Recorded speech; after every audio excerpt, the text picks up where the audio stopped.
Let's take this baby out.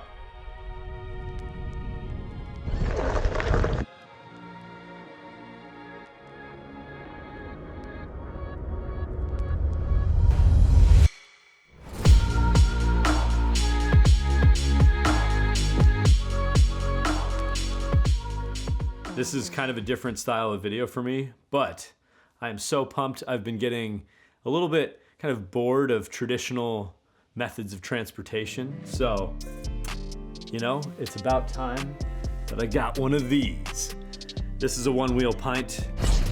After a bunch of research on, you know, the XR versus the Pint, I decided on this one. They said this one was better for beginners with like the simple stop functionality. I am an experienced snowboarder. They say it feels a lot like snowboarding. This is super exciting. I've always wanted to snowboard in the summer whenever possible. Just attach this fender. When you buy the fender, they might give you the wrong key for it. They gave me a hex key instead of a star key. Luckily, I had a drill bit that was a star instead. Got a OneWheel retro helmet, pretty pumped about that. It looks pretty dope. Everybody says, like, across the board, you gotta wear your helmet for this thing, even like the pro riders. And here's me just jumping on it for the first time ever. They say since the wheel is a little bit more rounded than the XR, it can be a little bit more squirrely. It's a little bit smaller. So I am beyond stoked to get out there. Let's get after it. Say the helmet's the most important thing, followed by the wrist guards.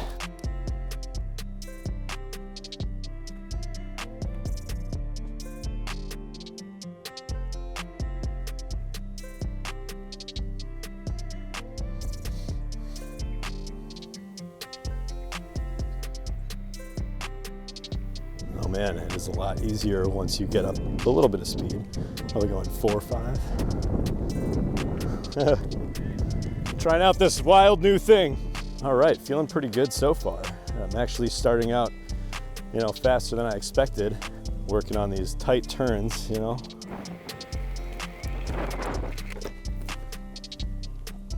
All right, so I just kind of looped around, 200-yard ride. But I'm already getting a feel for it. It's a little shaky at first, but already feeling good. That might be because I've skateboarded before and a fairly high-level snowboarder as far as riding goes. I do understand why they say it's a little bit more squirrely than the XR.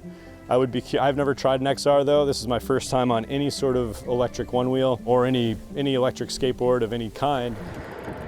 Trying to keep up with the electric bike. Goes over 30, so. Yeah, that's crazy.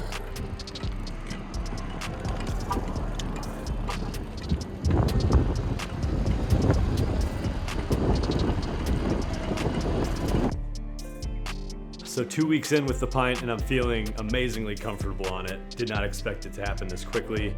I love how it's been transitioning from the pavement to grass to gravel. There's this perfect park less than a half mile by my house. And I've been just ripping around there like during lunchtime, and it's just so much fun. I've only taken one fall so far. This family was walking toward me at the park. The dad like hollered out he was interested in it, and it caught me off guard, but just a little bit. So I lost my balance just enough to take a little spill. I was going like 5 miles per hour. It was on the gravel, but I just scraped up my lower back a little bit on the palm. But honestly, like, it just felt good to get the fall out of the way. I'm waiting for another, but I've been pretty careful so far. I thought it would kind of lose its entertainment value at this point, but it really has not. I just get more and more fluid on it. I'm able to carve deeper, kind of like in snowboarding. And I finally turned off Simple Stop, which I should have done right off the bat because Simple Stop is garbage. It does not quite work the way you want it to. You're supposed to be able to come to a stop, balance, put your foot down, and then be good to go.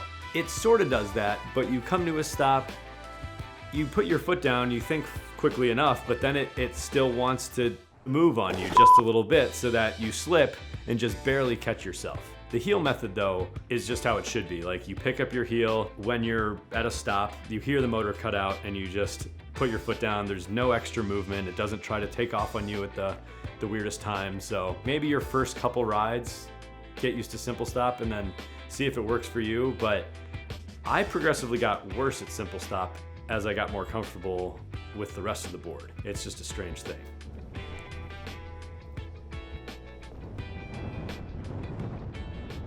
So there are a few things I wish I had done differently when buying the board. I wish I had gotten rail guards right off the bat, because with even one tipping of the board, it will get scratched, and that has been noticeable immediately. So if I popped these off, which, I mean, it's like a one-time adhesive, so I don't think that's advisable, but you would see some scratches. And I'm not trying to sell it, but maybe down the road I will upgrade to an XR. So it's just something to keep in mind. These rail guards from Future Motion do like kind of wrap around the bottom too, which is super nice. I did just get some ghost camo ones from Craft and Ride, which are kind of they're kind of flimsy, but they do look really cool. However, I have heard their fenders are pretty amazing. So I might replace those. I'm planning on getting like a cool cosmic fender to switch out with this brown one, so I have kind of like an earthy tone and then like a spacey sort of deal. So another thing I bought is a replacement bumper with these two wheels called fangs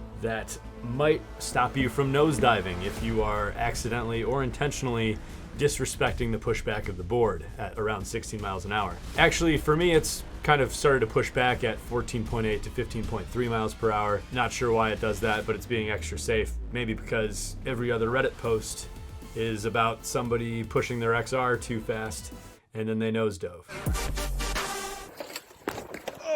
So the Pint seems to have taken extra precautions on that front. It's a little bit marketed at beginners, I feel like. A lot of people are buying a Pint for their first year and then maybe upgrading to an XR. That seems like a good trajectory. Barring any serious injuries, I might do the same thing. And the price to value ratio, at about $950 plus tax, plus getting a fender and rail guards, which it does not come with stock, you're looking at about $1,100 all day.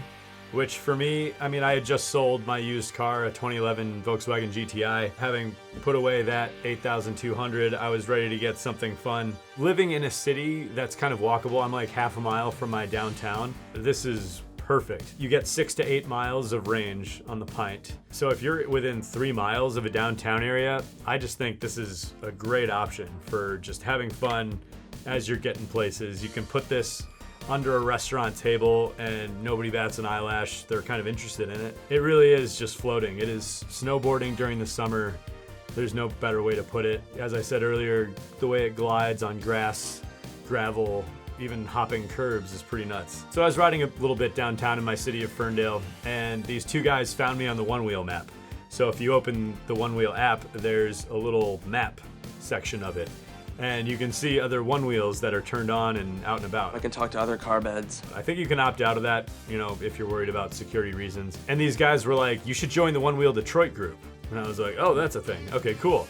And so I joined it, and then it turns out they organize group rides like every Saturday or Sunday. And I was like, I'm down. They did a 6-mile loop in downtown Detroit with the whole Riverwalk area and then kind of looping over around back through downtown, like Campus Martius area, and then over to the DeQuinder Cut, which is like a well-known area for like biking and walking, and then all this cool like graffiti going on. So I've already met some cool new people riding this thing. I didn't think there was gonna be a whole like subculture involved with it, but it's just been a riot and the friends love it. I think it's a hell of an investment for $1,000, and it's a fun way to get around. I've been going on, regular runs in the morning, but then at lunchtime I'll take this out for even an 8-minute ride, and it just really makes my day better. I'm just like, hell yeah, just super refreshed. And another thing I found is that it pairs nicely with a friend on a skateboard or a bike. I mean, obviously you can go a little bit faster on a bike, but you're going about the same speed at cruising. Even if your friends are walking,